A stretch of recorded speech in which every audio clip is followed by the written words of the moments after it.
వీటన్ news కి స్వాగతం. వీటన్లో ముందుగా హెడ్లైన్స్ చూద్దాం. మాజీ MLA Korumutla Srinivasulu press meet. BJLP నేత శ్రీ అల్లేటి మహేశ్వర్ రెడ్డి మీడియాతో మాట్లాడారు.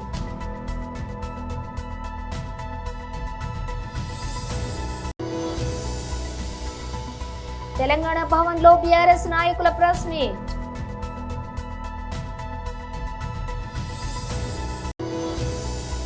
యంగ్ ఇండియా నా బ్రాండ్, విద్యా ఉద్యోగమే ప్రయారిటీ. పోలీస్ స్కూల్ ప్రారంభోత్సవంలో సీఎం రేవంత్ రెడ్డి.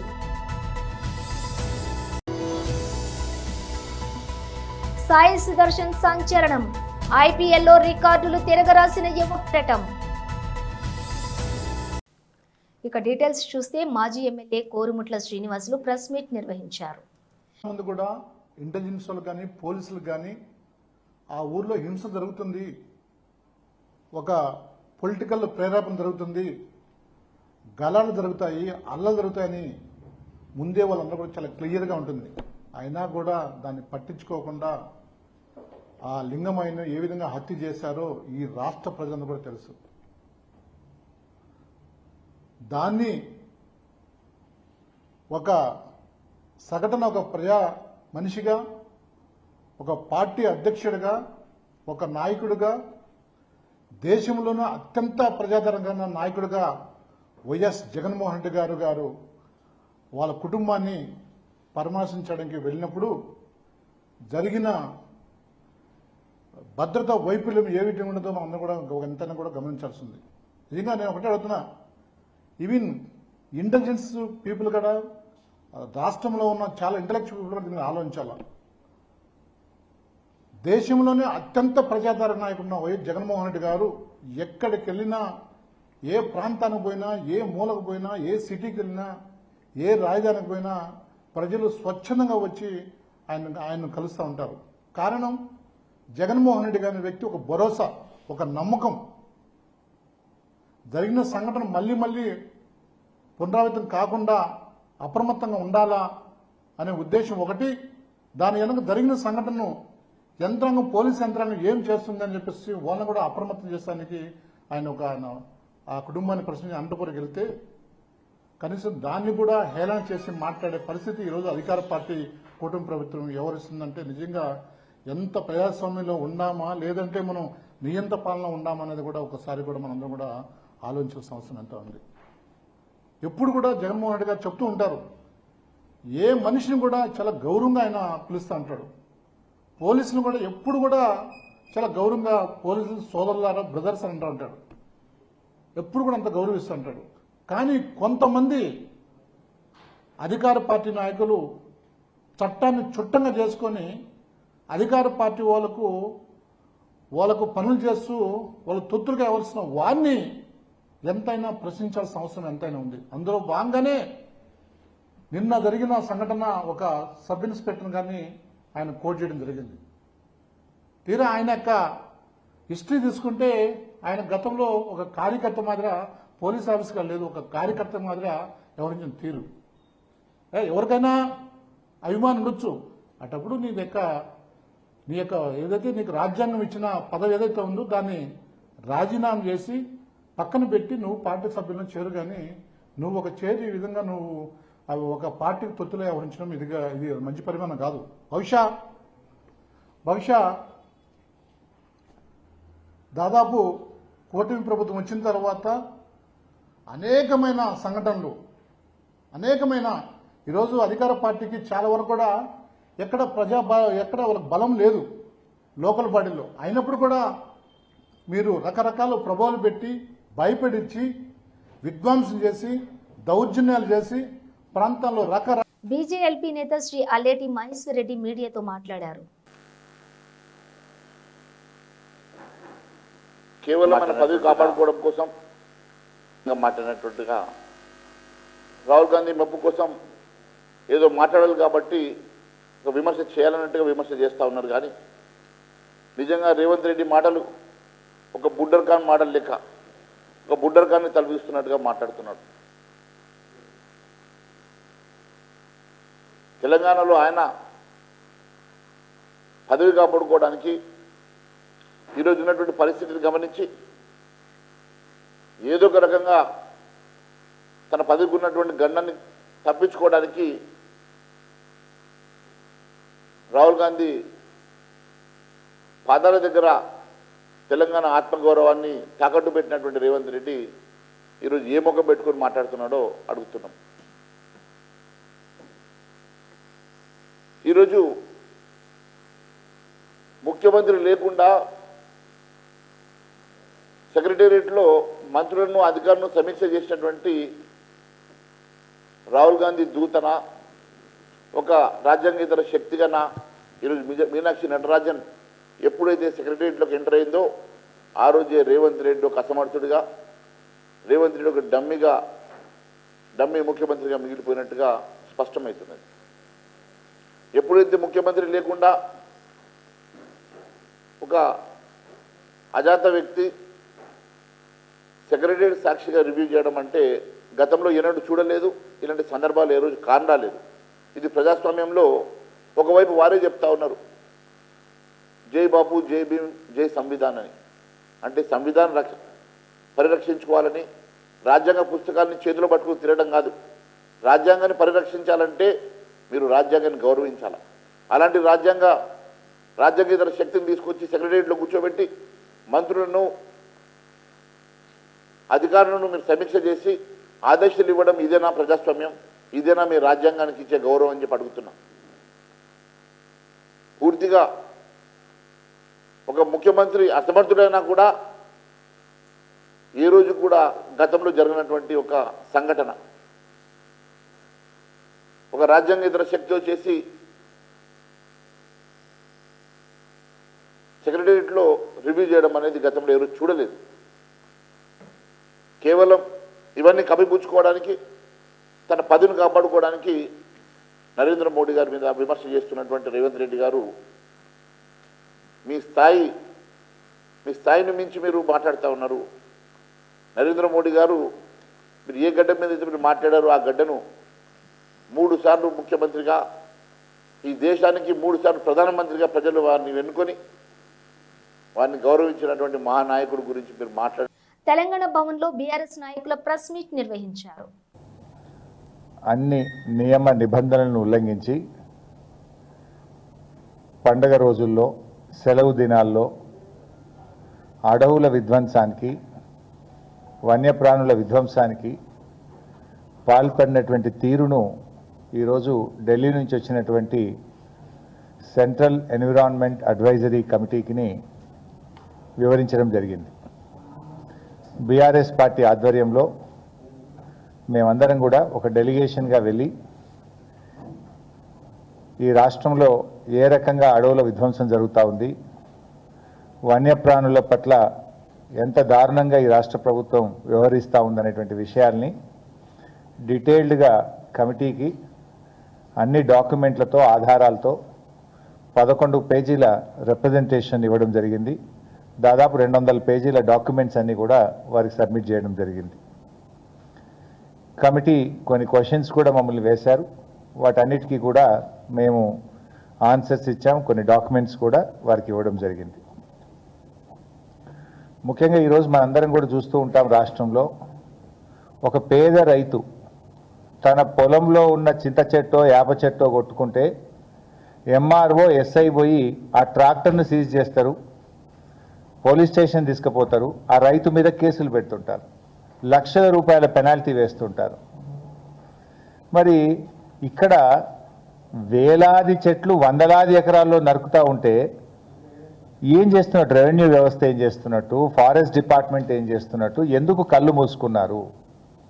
అంటే పేద రైతుకో న్యాయం, రేవంత్ రెడ్డికో న్యాయం ఉంటుందా? న్యాయం అనేటువంటిది, చట్టం అనే దానికి అది ముఖ్యమంత్రి అయినా ఒక రైతు అయినా అందరూ సమానమే. ఇప్పుడు మనందరం కూడా చూస్తాం, మన హైదరాబాద్లో జూబ్లీ హిల్స్లో కావచ్చు, బంజారా హిల్స్లో కావచ్చు, హైదరాబాద్ నగరంలో ఎవరైనా ఇల్లు కట్టాలంటే మన వాల్తా చట్టం ఏం చెప్తుందంటే, వాల్తా చట్టం ప్రకారంగా వాళ్ళు ఆన్లైన్లో డిపార్ట్మెంటుకు గ్రామీణ ప్రాంతాలైతే 50 రూపాయలు, పట్టణ ప్రాంతం అయితే 100 రూపాయల ఛాలెంజ్ కట్టి నేను ఇల్లు కట్టాలనుకుంటున్నా, ఈ చెట్టు కొట్టాల్సిన అవసరం ఉందని దరఖాస్తు చేయాలి. ఆ దరఖాస్తును పరిశీలించిన తర్వాత కమిటీ ఒక్కొక్క చెట్టుకు 450 రూపాయలు డిపాజిట్ చేయమని చెప్తుంది. అదేవిధంగా ఒక చెట్టు కొడితే 2 చెట్లు పెంచాలనే నిబంధన ఉంటుంది. సో దాన్ని ఆ కమిటీ రికమెండ్ చేసిన తర్వాత 450 రూపాయలు ఫారెస్ట్ డిపార్ట్మెంట్ కట్టిన తర్వాత అనుమతి ఇచ్చిన తర్వాత చెట్టు కొట్టాలి. కానీ ఇక్కడ దరఖాస్తే పెట్టలేదు. ఇక్కడ ఎక్కడ కూడా అటవీ శాఖకు అనుమతి కూడా కోసం దరఖాస్తు కూడా పెట్టలేదు. చట్టం ఏం చెప్తుందంటే అటవీ భూముల్లో చెట్టు కొట్టడం కాదు, నీ సొంత పట్టా భూమిలోనైనా నీ హౌస్ సైట్లోనైనా ఎక్కడ చెట్టు కొట్టినా డిపార్ట్మెంట్ యొక్క అనుమతి తీసుకోవాలని చెప్పి మన చట్టం చెప్తుంది. అందుకే మేము చాలా సందర్భాల్లో ఎమ్మెల్యేలుగా మేము కూడా చూస్తుంటాం. మా దగ్గర ఒక రైతు తెలవక, చట్టం మీద అవగాహన లేక ఒక చింత చెట్టో యాప చెట్టో పంట పండుతలేదు, నీడలో పంట పండలేదని చెట్టు కొడితే ఆ ట్రాక్టర్ సీజ్ చేస్తారు, పనిముట్లు సీజ్ చేస్తారు. యంగ్ ఇండియా నా బ్రాండ్, విద్యా ఉద్యోగమే నా ప్రయారిటీ. పోలీస్ స్కూల్ ప్రారంభోత్సవంలో సీఎం రేవంత్ రెడ్డి. శాసన మండలి చీఫ్ పట్నం మహేందర్ రెడ్డి గారు, స్థానిక పార్లమెంట్ సభ్యులు కొండ విశ్వేశ్వర రెడ్డి గారు, స్థానిక శాసనసభ్యులు మిత్రులు ప్రకాష్ గౌడ్ గారు, చేవెళ్ళ శాసనసభ్యులు యాదయ్య గారు, శాసనసభ్యులు నాగరాజ్ గారు, శాసనసభ్యులు కుంభం అనిల్ రెడ్డి గారు, రాష్ట్ర DGP Jitender garu, Hyderabad police commissioner, ఈ young India police academy police school incharge CV Anand garu, Stephen Ravindra గారు, ఇతర పోలీసు ఉన్నతాధికారులు, పోలీసు కుటుంబ సభ్యులందరికీ కూడా నా శుభాకాంక్షలు తెలియజేస్తున్నా. హోంగార్డ్ నుంచి డీజీపీ వరకు కాకి డ్రెస్ వేసుకునే ప్రతి పోలీసులకు ఈ యంగ్ ఇండియా పోలీస్ స్కూల్ అనేది అత్యంత ముఖ్యమైనది. తల్లిదండ్రులుగా మీరు మీ విధి నిర్వహణలో కుటుంబానికి సమయం ఇవ్వలేక మీ పిల్లల చదువుల మీద సరైన దృష్టి సారించకపోవడము, మీ పిల్లలు బాగా చదువుకుంటున్నా వాళ్ళు చదువుకుంటున్నారో లేదో అనే ఆందోళనతో పోలీస్ సిబ్బంది, అది హోంగార్డ్ కావచ్చు, వివిధ హోదాలలో ఉన్న పోలీస్ శాఖ సిబ్బంది తల్లిదండ్రుల యొక్క ఆలోచన, వాళ్ళ ఆవేదన ఇది. పోలీస్ కుటుంబాలతో, పోలీస్ శాఖతో నాకు అత్యంత అనుబంధము. ఆ శాఖలో ఉండే సిబ్బంది యొక్క ఆలోచన విధానము నాకు ఒక స్పష్టమైన అవగాహన ఉన్నది. ఎన్నికల సందర్భంలోనే ఎలక్షన్ మేనిఫెస్టోలో నేను ఈ విషయాన్ని పొందుపరచడం జరిగింది. అప్పుడు పోలీస్ శాఖ సిబ్బంది కానీ రాజకీయ నాయకులు కానీ దీని మీద ఎవరు ప్రత్యేకంగా దృష్టి పెట్టలేదు. ఎందుకంటే ఎన్నికల్లో ఇచ్చే హామీలకు ఎన్నికల తర్వాత ఫలితాలు వచ్చిన తర్వాత పెద్దగా ప్రాధాన్యత ఉండదు అన్న ఆలోచన ఉందేమో, అందుకే ఎవరు దీని మీద పెద్దగా దృష్టి పెట్టలే. కానీ దేశ స్వతంత్రం వచ్చిన తర్వాత మొట్టమొదటి ప్రధానమంత్రి పండిత్ జవహర్లాల్ నెహ్రూ గారు ఈ దేశం యొక్క సమస్యను, భవిష్యత్ తరాల యొక్క అవసరాలను గుర్తించి ఆనాడు పండిత్ జవహర్లాల్ నెహ్రూ గారు బిజిలీ, పానీ, సడక్, ఈ దేశం యొక్క మౌలిక స్వరూపం మారాలి అనంటే విద్యుత్తు ఉండాలి. సిద్దిపేట జిల్లా బొంపల్లి అక్బర్పేట మండలం కాజీపూర్ గ్రామ ముదిరాజు మత్స్యకారుల పైన గ్రామస్తులు బీడీసీ పేరుతో గత 30 సంవత్సరాలుగా దౌర్జన్యం చేస్తూ చేపలు పట్టకుండా అడ్డుకుంటున్న గ్రామస్తులపైన అధికారులు చర్యలు తీసుకోవాలని ముదిరాజ్ హక్కుల సాధన సమితి రాష్ట్ర అధ్యక్షులు ముదిరాజ్ జేఏసీ రాష్ట్ర ఉపాధ్యక్షులు జంగిటి శ్రీనివాస్ ముదిరాజ్ డిమాండ్ చేశారు. ఖాజీపూర్కు చెందిన కొంతమంది రాజకీయ నాయకులు ముదిరాజ్ మత్స్యకారులను గ్రామ బహిష్కరణకు గురి. తెలంగాణ ముదిరాజ్ హక్కుల సాధన సమితి ఆధ్వర్యంలో, మరి అదేవిధంగా ముదిరాజ్ సంఘాల జేఏసీ ఆధ్వర్యంలో మరి సిద్దిపేట జిల్లా కలెక్టర్ గారిని కలవడం జరిగింది. విషయం ఏమిటంటే, మరి గతంలో సిద్దిపేట జిల్లా కేంద్రంలో ఉన్నటువంటి దుబ్బాక కాన్స్టిట్యున్సీకి సంబంధించి భూంపల్లి మండలం కాజీపూర్ గ్రామంలో ఉన్నటువంటి ముదిరాల బహిష్కరణ సమస్య మీద గతంలో అనేక కార్యక్రమాలు చేసినటువంటి పరిస్థితి. ఆ గ్రామంలో పూర్తి హక్కులు ముదిరాలకు ఉన్నప్పటికీ చెరువు కుంటల మీద గ్రామస్తులు మరి నిర్దాక్షిణ్యంగా ముదిరాలు చేపలు పట్టుకోకుండా వారిని భయభ్రాంతులకు గురి చేస్తున్నటువంటి పరిస్థితి. అక్కడ ముదిరాల సంఖ్య తక్కువ ఉండొచ్చు, కానీ ఈ రాష్ట్రంలో ముదిరాలు అనుకుంటే ఏమైతుందో గతంలో కూడా ఈ ముదిరాలు ఈ రాష్ట్ర ప్రభుత్వానికి హెచ్చరిక చేసిర్రు. ప్రభుత్వాలను కూలబెట్టిన చరిత్ర మరి ఈ రాష్ట్రంలో ముదిరాలకు ఉంది. ఈ జిల్లాలో ఒకవేళ గవర్నమెంట్ అధికారులు కూడా నిమ్మకు నీరెత్తనట్టుగా వహిస్తే కూడా మరి మేము చలో కలెక్టరేట్ పిలుపునిస్తాం. అవసరమైతే ఈ జిల్లాలో ఉన్నటువంటి 379 సొసైటీలలో ఉన్నటువంటి 33,000 మంది మత్స్యకారులతోటి మరి చలో కలెక్టర్ పిలుపునిచ్చి ఎక్కడికక్కడ రోడ్ల మీద రాస్తారోకలు చేస్తాం, నిర్బంధాలు చేస్తామని చెప్పేసి హెచ్చరిక చేస్తా ఉన్నాం. ఇంకొకటి, గ్రామంలో ఉన్నటువంటి ఇతర కులస్తులు ఏ కులమైనా ఒకటే, మేమందరినీ గౌరవిస్తా ఉన్నాం, ఎవరిని కూడా విస్మరించడం లేదు. ఎవరి కులానికి సంబంధించిన కుల వృత్తి మరి వారికి ఉంటుంది. అయ్యా మేము ఏమంటున్నామంటే ఇలా ముదిరాయలకు చెట్ల మీద, చెరువుల మీద, కుంటల మీద మాకు హక్కు ఉంటుంది. అందులో ఉన్నటువంటి భూములు మేము లాక్కోవడం లేదు. అందులో నీళ్లు ఉన్న రోజులు ఆ చేపలు ముదిరాయలకు చెందుతాయి, మత్స్యకారులకు చెందుతాయి అని మా గౌరవప్రదమైనటువంటి హక్కును మేము అడుగుతూ ఉంటే ఇలా గ్రామస్తులు ముదిరాలకు కాకుండా దీన్ని విస్మరిస్తూ ఉన్నటువంటి పరిస్థితి. అవసరమైతే మరి వేలాది సంఖ్యలో చలో కాజీపూర్ పిలుపునిచ్చి అక్కడ ఉన్నటువంటి చెరువు కుంటలలో ఉన్నటువంటి చేపలను కూడా పట్టి ముదిరాలకు ఇచ్చి ముదిరాల అభ్యున్నతి కోసం ముదిరాల హక్కుల సాధన సమితి పాటుపడుతుందని తెలియజేస్తా ఉన్నాం. జై ముదిరాజ్, ముదిరాల ఐక్యత, ముదిరాల ఐక్యత, వర్ధిల్లాలి ముదిరాల ఐక్యత. IPL 18వ సీజన్లో గుజరాత్ టైటన్స్ యువ ఆటగాడు సాయి సుదర్శన్ అదరగొడుతున్నాడు. నిన్న రాజస్థాన్ రాయల్స్తో జరిగిన మ్యాచ్లో ఓపెనర్గా బరిలోకి దిగిన సుదర్శన్ అద్భుత ఇన్నింగ్స్ ఆడాడు. ఈ యువ సంచలనం కేవలం 53 బంతుల్లో 82 పరుగులు బాదాడు.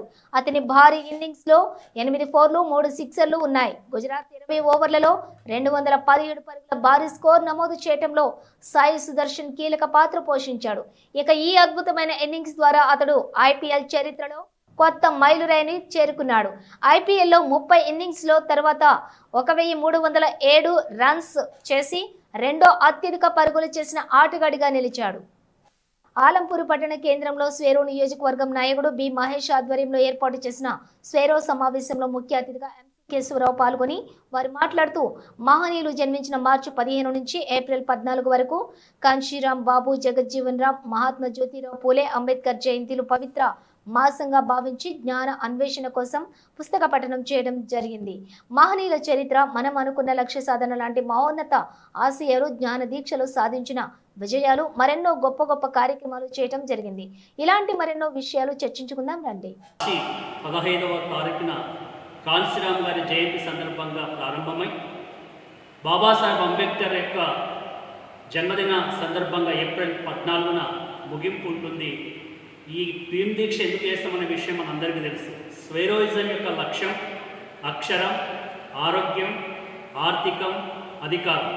ఈ లక్ష్యంతో మహనీయులు జన్మించినటువంటి ఈ జన్మదినాన ఈ మహనీయుల మాసాలుగా అంటే మార్చి 15 నుంచి ఏప్రిల్ 14 వరకు పుట్టినటువంటి మహనీయులను స్మరించుకుంటూ వాళ్ళు ఇచ్చినటువంటి జ్ఞానాన్ని పెంపొందించుకుంటూ జ్ఞానానికి అవతల ఉన్నటువంటి జాతులను చైతన్యం చేయడానికి డాక్టర్ RS ప్రవీణ్ కుమార్ గారు జ్ఞాన యోధుడు ఈరోజు స్వేరో బిడ్డలందరినీ కూడా జ్ఞానం వైపు నడిపిస్తూ, ఆరోగ్యం వైపు నడిపిస్తూ, ఆర్థికం వైపు నడిపిస్తూ చివరికి అధికారమే లక్ష్యంగా పనిచేసినటువంటి RS ప్రవీణ్ కుమార్ గారు స్థాపించిన స్వేరోయిజంలో ముఖ్యమైనటువంటి ఏదైనా ఉందంటే అది భీమ్ దీక్ష మాత్రమే.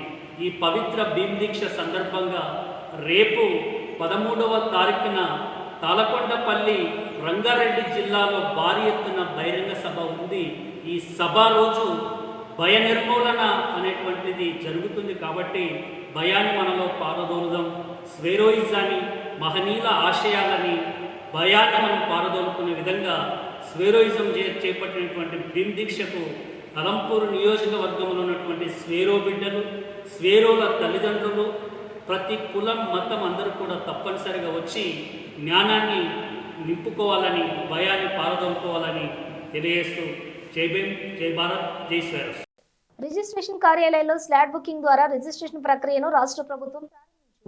పైలట్ ప్రాజెక్టు కింద పెద్దపల్లి జిల్లా రామగుండం సబ్ రిజిస్ట్రార్ కార్యాలయంలో ఈ రోజు రిజిస్ట్రేషన్లు నిర్వహిస్తూ ఉన్నారు. రోజుకు 48 స్లాట్ బుకింగ్ అందుబాటులో ఉంచనున్నారు. దీంతో రిజిస్ట్రేషన్ ప్రక్రియ వేగవంతం కానుంది. గతంలో రిజిస్ట్రేషన్లు చేసుకోవాలంటే రోజుల తరబడి తిరగాల్సి వచ్చేదని స్లాట్ బుకింగ్ ద్వారా తమకు వెసులుబాటు కలిగిందని ప్రజలు తెలియజేస్తున్నారు. స్లాట్ బుకింగ్ ద్వారా రిజిస్ట్రేషన్ ప్రక్రియ వేగవంతం కావడంతో పాటుగా ప్రజలకు త్వరితగతిన సేవలు అందుతాయని రామగుండం సబ్ రిజిస్ట్రార్ బాలకృష్ణ తెలిపారు. ప్రభుత్వం కల్పించిన ఈ సదుపాయాన్ని ప్రజలు సద్వినియోగం చేసుకోవాలని ఆయన కోరారు.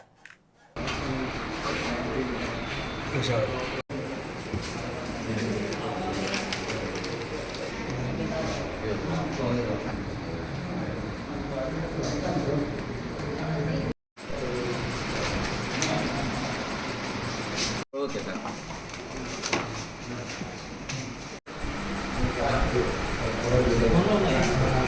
అదే పెట్టుకుంటాను.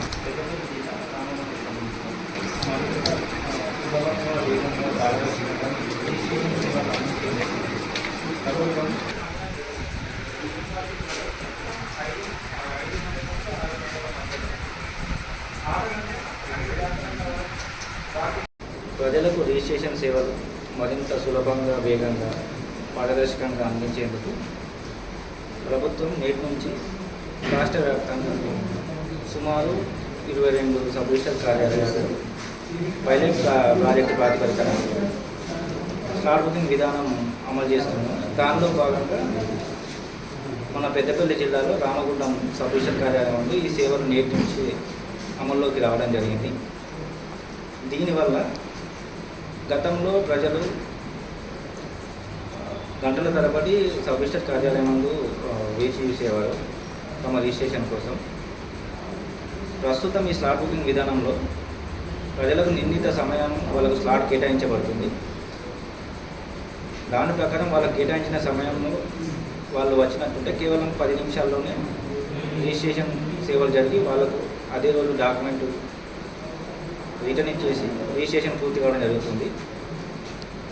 మన కార్యాలయంలో రోజుకు 48 స్లాట్లు అందుబాటులో ఉంటాయి.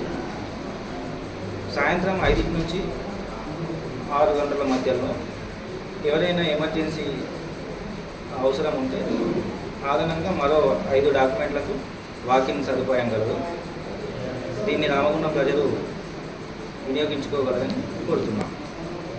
నా పేరు సుధీర్, నేను గోదావరి నుంచి వచ్చాను. ఇంతకుముందు పాత పొద్దున ఉన్నప్పుడు టైమింగ్ అది కాకుండా పొద్దున వస్తే సాయంత్రం దాకా ఉండేది. ఇప్పుడు అట్లా కాకుండా ఈ స్లాట్ పద్ధతి పెట్టడం వల్ల ఏమైందంటే మాకు టైం సేవ్ అయ్యేసి డ్యూటీ లీవ్ కూడా కరెక్ట్ టైంకి మేము పెట్టుకోవడం కానీ ఏది కానీ ఈ స్లాట్ పద్ధతి ద్వారా మాకు మంచి అదవుతుంది. ఈ స్లాట్ పద్ధతి చేయడం ప్రభుత్వం మేము చాలా ఆనందిస్తున్నాం.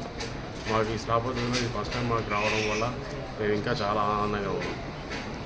బులెటిన్ ముగించే ముందు హెడ్లైన్స్ మరోసారి. మాజీ ఎమ్మెల్యే కోరుముట్ల శ్రీనివాసులు ప్రెస్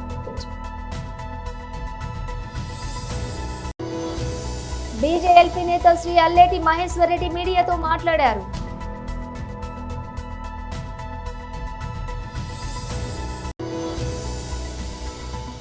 తెలంగాణ భవన్లో బీఆర్ఎస్ నాయకుల ప్రెస్ మీట్.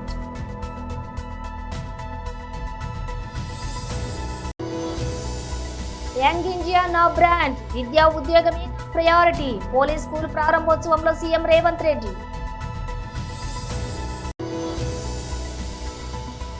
సాయి సుదర్శన్ సంచలనం, ఐపీఎల్లో రికార్డులు తిరగరాసిన యువక్రటం. ఇవి బులెటిన్ విశేషాలు. మరో బులెటిన్తో మళ్ళీ కలుద్దాం.